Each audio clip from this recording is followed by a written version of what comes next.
E aí galera, tudo beleza? Hoje a gente vai falar sobre um assunto muito legal. Como você pode viver de produção e mixagem? Bom, para começar, vamos dar um panorama geral de como um engenheiro de mixagem, como um produtor musical profissional, trabalha na indústria. A gente vai falar também um pouco sobre esse debate do analógico versus digital. E você vai ver que, na verdade, isso tudo é uma bela bobagem para ficar te enrolando. Bom, a gente vai ver que independente do material que você tem ou do equipamento que você usa para produzir e mixar, você pode ter bons resultados no seu home studio. Claro, tem que ter equipamento de qualidade, mas não importa se ele é digital ou se ele é analógico. Mas antes da gente começar, eu quero falar para vocês do nosso curso de mixagem, que fala de uma forma muito mais profunda, muito mais detalhada sobre vários assuntos que a gente vai debater aqui nesse vídeo. Então, se você quer mixar melhor a cada dia, dá uma olhada nesse card que está aqui em cima e você vai ter acesso a um grande material com material de apoio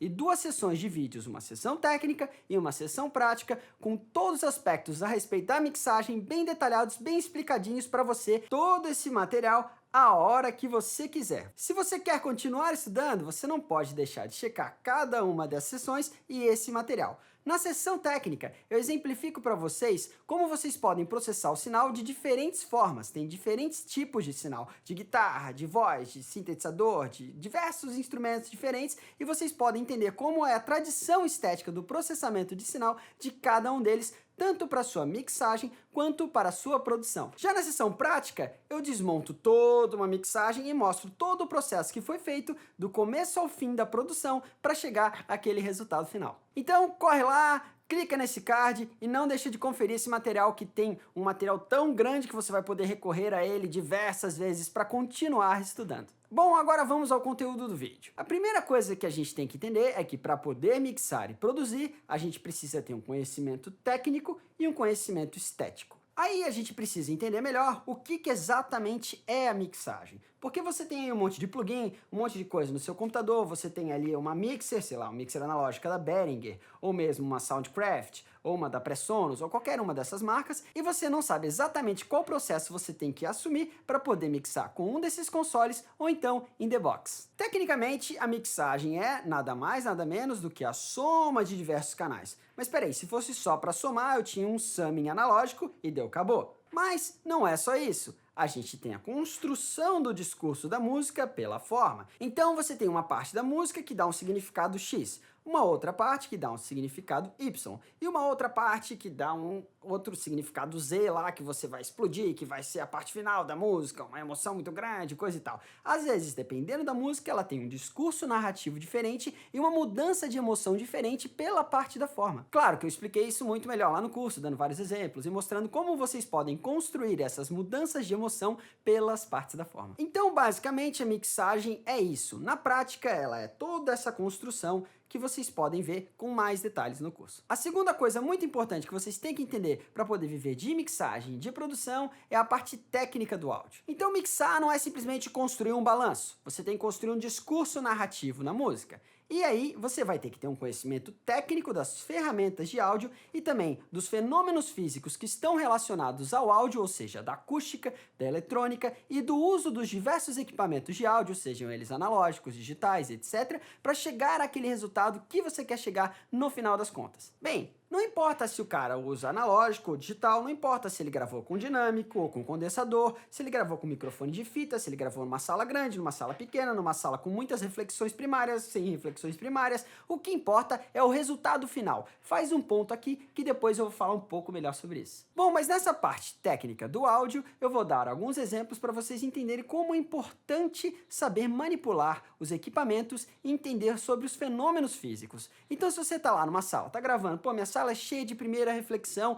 ela tem muita ressonância, ela tem muito low end, o que eu vou fazer para controlar um pouco melhor ela? Bom, você pode colocar coisas que absorvam isso, você pode colocar um microfone que não é tão sensível, tentar gravar um pouco mais perto, você pode colocar um microfone que tenha uma direcionalidade muito maior e ter algo atrás de você ou da fonte sonora que não cause muita reflexão. Bom, tem várias técnicas diferentes que vocês podem usar só relacionadas a fenômenos acústicos e à microfonação. Além, é claro, de que você também pode manipular o sinal em tempo real, já processando ele durante a gravação. Então vai lá o produtor musical e ele tem que fazer o quê? Ele tem que equalizar, ele tem que, às vezes, colocar um compressor em paralelo, ou mesmo criar uma outra dinâmica para a própria gravação para dar uma vida para ela. E para isso ele tem que entender desses equipamentos e desses fenômenos físicos. Mas para que ele vai entender desses fenômenos físicos, afinal? Bom, o cara vai entender disso para ficar lá, blá blá blá, porque o analógico vai ser melhor, porque o plugin não emula direito o analógico. Bom, quem é que quer saber se o plugin emula direito o analógico ou não? O que importa é o som do plugin. O que importa é o som daquele dispositivo analógico. Se eles são diferentes, legal. Às vezes uma coisa vai ser muito boa para uma função e uma outra coisa vai ser muito boa para outra função.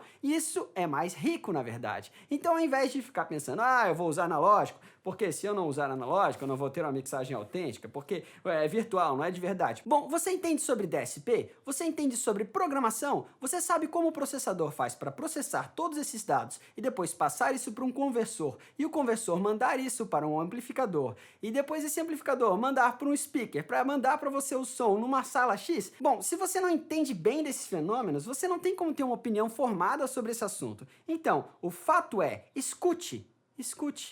O que sai do alto-falante é o resultado. E tá cheio de mixagem maravilhosa, como vocês podem ver aqui, né? Que simplesmente foi feita in the box. E tá cheio de mixagem maravilhosa, como vocês podem ver aqui, que foi feita completamente no analógico. Então, qual é a diferença final de analógico ou in the box, Alvin? Bom, basicamente vocês vão ter uma diferença de workflow, ou seja, a forma como o cara manipula as coisas. Na verdade, a estrutura de ganho é diferente, a forma como os equipamentos são operacionalizados é diferente e muitas vezes alguns engenheiros têm dificuldade de enfrentar um universo ou o outro, porque simplesmente não entendem bem de um ou do outro. Isso é muito simples, você precisa entender de áudio digital bem para poder opinar sobre áudio digital. Você precisa entender sobre estrutura de ganho bem para poder opinar sobre estrutura de ganho. Então, em vez de ficar xiita do analógico, dizendo que isso aqui não é de verdade, isso é simplesmente fake, isso aí não é nem de verdade, vamos falar de uma coisa de verdade, não sei o que, não sei o que. Bom, isso na verdade parece um marketing para vender uma certa autenticidade para as outras pessoas. Isso não parece uma coisa real. O real é o resultado de álbuns feitos de qualquer seja a forma, como álbuns maravilhosos como esses aqui, de vários gêneros musicais. O que já nos leva para essa nossa outra parte, estética. Bom, você vai entender disso tudo para chegar a um resultado final, uma estética específica. E para isso não adianta ficar discutindo, porque esse gênero musical é um gênero feio, ele não é autêntico, Alvin. O meu gênero musical que eu gosto é autêntico. Porque o funk não sei o quê, porque não sei o quê, não sei o quê. Enfim, você vai ficar ali repetindo a mesma coisa o tempo todo, enchendo o saco de todo mundo, em vez de trabalhar. O fato é, as pessoas gostam daquele gênero musical, por isso que elas escutam. Esse discurso aí da indústria cultural, porque a indústria cultural gerou uma reprodução das músicas, porque as pessoas não são autênticas, essa não é uma música de verdade, é uma música de massa, de mídia, blá blá blá. Se você for ter essa mentalidade para trabalhar no mercado da música, você vai ficar lá sempre lá no cantinho, lá, fazendo um monte de coisinha, mas não vai acabar fazendo nada que tenha uma certa relevância social real, que mais pessoas escutem. Isso já nos leva a um outro ponto muito importante, negócios. Se você quer ser um engenheiro de mixagem, um produtor musical, você tem que ter uma mentalidade de negócios. Esse é o seu trabalho, afinal. Mas Alvin, eu não gosto de ver a música como negócio. A música é a minha arte. A música é a minha arte que sai da minha alma. Eu entendo, ela é a minha arte também. Eu adoro fazer música. É por isso que eu não trabalho, sei lá, com banco, ou então com petróleo, ou com uma outra coisa, né? Tem coisa que dá mais dinheiro, né? Eu poderia fazer outra coisa. Eu sou uma pessoa inteligente, que lê, que sabe fazer as coisas direito, né? Então, eu poderia trabalhar com outra coisa. Mas não, eu trabalho com música porque eu amo música. Agora, eu vou ficar fechando a minha cabeça para poder fazer marketing? Os caras que geralmente falam esse tipo de discurso, eu sou contra o mainstream,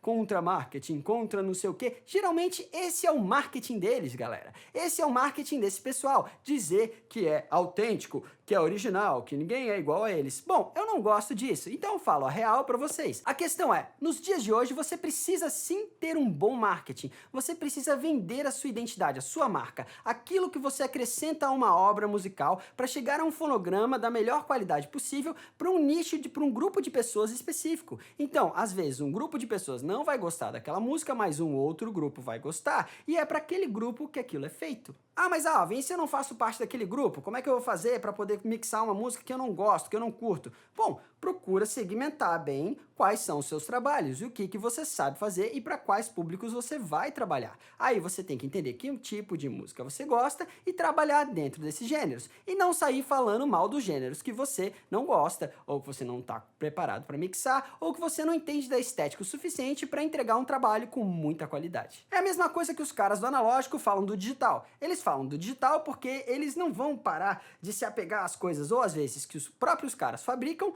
ou muitas vezes que eles compraram, né? Tem gente que tem milhões de dólares, né, com equipamentos analógicos. Bom, se isso realmente fizesse diferença, quanto mais rico o cara é, melhor engenheiro de mixagem ele ia ser, né? Porque os equipamentos analógicos são bem caros. Então era só o cara comprar um monte de equipamento, muita coisa, ou muito plugin também, né? Da mesma lógica vale pro plugin, e o cara ia mixar pra caramba. Mas não é assim que funciona. A mixagem é aquilo que tá na cabeça. Como você leva aquilo que está na sua mente quando você escuta aquele fonograma que foi gravado, aquele grupo de fonogramas que vai ser somado numa obra, né, numa track final, e você traz emoção através de ações técnicas, com conhecimento técnico que a gente já citou, para uma música, para um fonograma. Então pense bem, planeje, entenda como você está vendendo a sua mixagem, qual é o seu modelo de negócios, como é o seu trabalho, o que você vai disponibilizar para as pessoas. Muitas vezes você vai disponibilizar simplesmente uma prestação de serviço, no qual o cliente, que é o produtor fonográfico, que vai te orientar. Bom, você tem que fazer a mixagem para mim desse jeito, eu quero aquilo na mixagem, eu quero aquilo outro, eu quero aquilo outro. Às vezes você vai trabalhar em conjunto com produtores e você vai trabalhar também em conjunto com artistas e eles vão ter uma orientação para a obra. Muitas vezes você vai fazer parte daquilo, ganhando parte dos direitos mecânicos ou mesmo até dos direitos autorais. E daí você pode fazer parte de toda essa negociação e dar uma orientação para o trabalho também. Existem vários modelos de negócio que você pode ter. Trabalhar com jogos, trabalhar com publicidade, trabalhar com artistas. Se você vai ser um produtor musical e um engenheiro de mixagem que vive bem, você precisa determinar exatamente o que você vai fazer. No começo a gente sai pegando um monte de coisa que é para poder ter receita. Depois de um tempo você tem que segmentar bem o seu público para dizer, bom, isso aqui é o que eu faço bem, isso aqui é o que eu não faço bem, e de saber exatamente o seu modelo de negócios. É essa a relação comercial que eu tenho com as pessoas que trabalham comigo. Bom, galera, é isso aí. Foi um debate interessante, mas é uma reflexão para vocês agora em 2018. Valeu? Um grande abraço. Se vocês curtiram aí o vídeo, não deixa de dar um like aqui embaixo e também de apertar aquele sininho para receber a notificação de quando a gente lançar um vídeo novo. Valeu? Um abração. Até mais. Tchau, tchau.